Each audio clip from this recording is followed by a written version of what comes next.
We have a beautiful future together if we do just one thing: grow up. I once asked Michael Hennessy, the sheriff of San Francisco, what's the most dangerous thing on the street? He said, an immature person with a weapon, with a chip on his shoulder. Well, that's what a lot of our politicians look like around the world. Immature weapons and a chip on their shoulders. We are adolescent as a species. We have not really truly grown up. We haven't made that great turning, as some call it, to a higher consciousness, to a higher level of maturity as a species. And we need a new consciousness to create that new future. I'm here in my art studio because I just finished a painting of Philemon. And let me just show you the painting. As you can see, there is a lot of fire and chaos going on. There's a lot of water going in here. There's a lot of turbulence. And the reason there's a lot of turbulence, I started with the turbulence because that's what I was feeling. The turbulence of what's going on right now. We have many burning platforms: climate crisis, war, technology that's coming at us that we don't understand, young people who basically don't see a future for themselves. And at the time I started painting that, also came in Philemon. Now, Philemon came to me from my remembrance of reading Jung, Carl Jung, and he had a book called The Red Book. But Philemon was a Greek mythology. In the Greek mythology, Zeus and Hermes came down to earth and began to experiment and see how the human race was doing and how they would be treated. So they turned into humans themselves, and they knocked on the doors and begged for food and shelter. And people continually slammed the doors and said, "Go away." They finally came to Philemon and his wife Bacchus' home, their small little hut, and they let them in. They invited them in. They gave them food. They gave them wine, what little they had. But of course, being gods, they could easily produce more food and more wine, which they did, and they had a grand time. Well, gods being what they are, they decided that they had to get revenge on the other people in the race that were refusing them. So they flooded the village, and everyone died except for Philemon and his wife. And instead, what they did is they turned his hut into a temple at which he and his wife would be the priest and priestess of that temple, to uphold the laws of the gods. So that's the Greek mythology. Where it centers around Jung is this emerging evolvement that he was struggling with himself. It's captured in that giant red book of his that shows his dealing with the subconscious and what it is all about. And as he was doing that, Philemon was actually conversing with him, walking with him, experiencing another entity sharing itself with him, which became the structure of how he thought about psychology. And what it showed is that Philemon is this mature, wise person that we need for a healthy future. Let's look at what Philemon actually looks like here. Philemon, as you can see, is a white-haired, wise man. That's what he looked like. He has wings of a kingfisher. A kingfisher is a bird that flies, of course, high in the sky. It walks on the ground, but it also dives deep into the waters to capture its prey. So that ability to move between the different parts of our world is what was important about the symbolism of the kingfisher to Jung. So he had these giant wings that could allow him to fly. He also had horns, and the horns are not the horns of the devil. The horns are representative of numinosity, the ability to connect with the divine, to connect with the heavens. So part of what we're learning here is, in just these symbolisms, is that our ability to be more fully mature and wise takes the ability to connect with the numinosity, connect to the divine, our ability to fly above, and also operate in the daily ground of what we have, and also dive deep into our unconscious, because that's where the rich information, the rich food of information resides. You also see that Philemon carries 4 keys.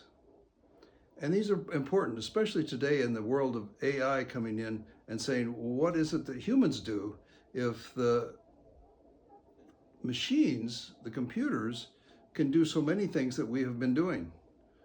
What they don't have are the 4 keys. And the 4 keys are thinking, feeling, sensing, and intuition. Machines have none of those, including the thinking. It's not the thinking of the human.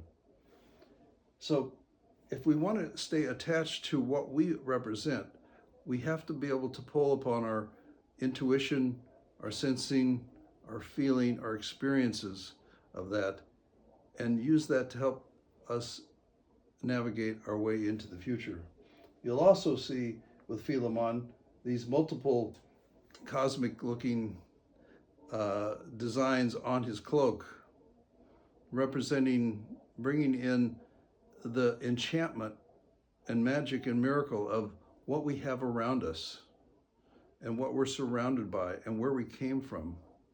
So Philemon is an image that takes us into another world that says we can have this. We can be more fully human if we take on some of these attributes.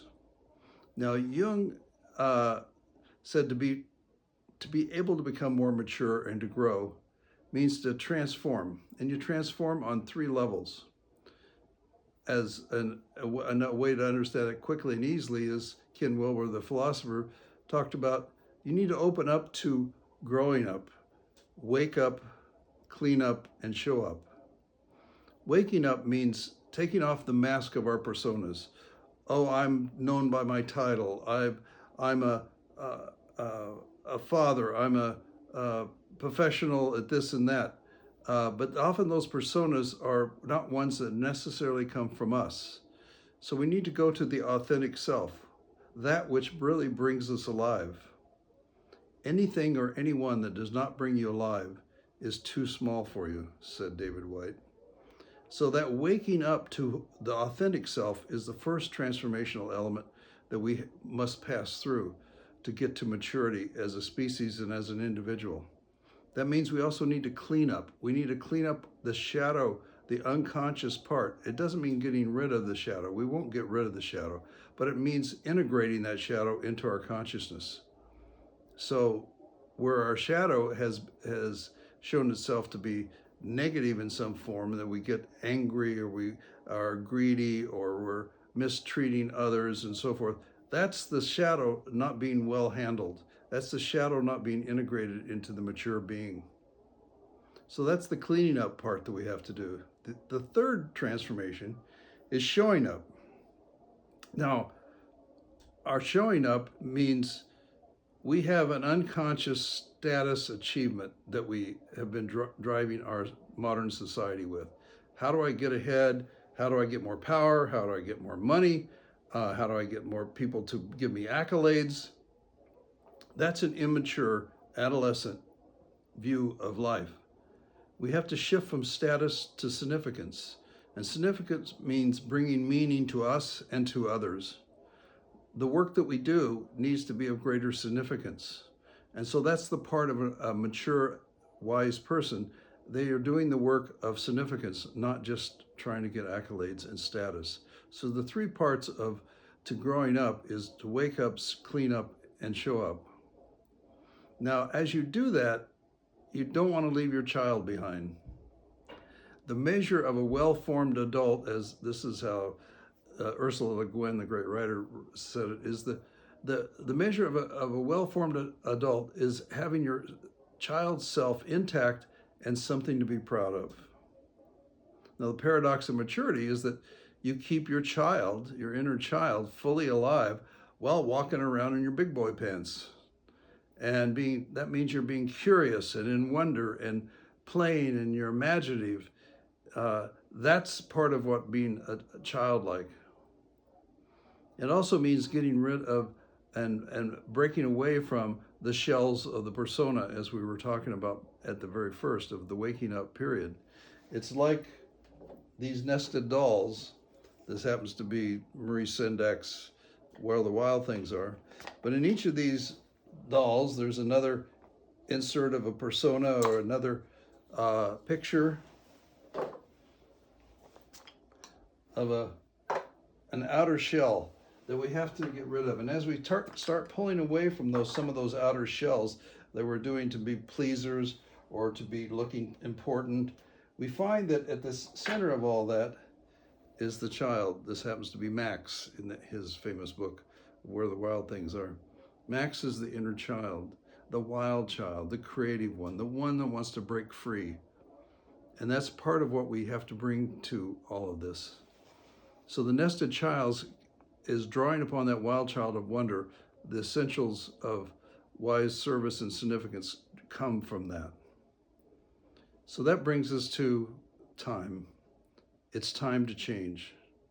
It's time to be wise. We must question and change how we perceive ourselves in the world. Tom Stoppard, in his play, his famous playwright, his play Arcadia, said, "A door like this is cracked open only 5 or 6 times since we stood up on our hind legs. It is the best time to be alive, when almost everything you thought you knew was wrong. It's the best time to be alive, when almost everything you thought you knew is wrong. It's time to let go of what we thought we knew so that we can create the wisdom we need. It's time to do the necessary transformations, to grow up, to be more mature, and to be fully who we really are." That is the great turning. That's where we are in this time. And it's incumbent upon all of us, individually and collectively, to help us grow into being what we call ourselves, Homo sapiens, the wise man.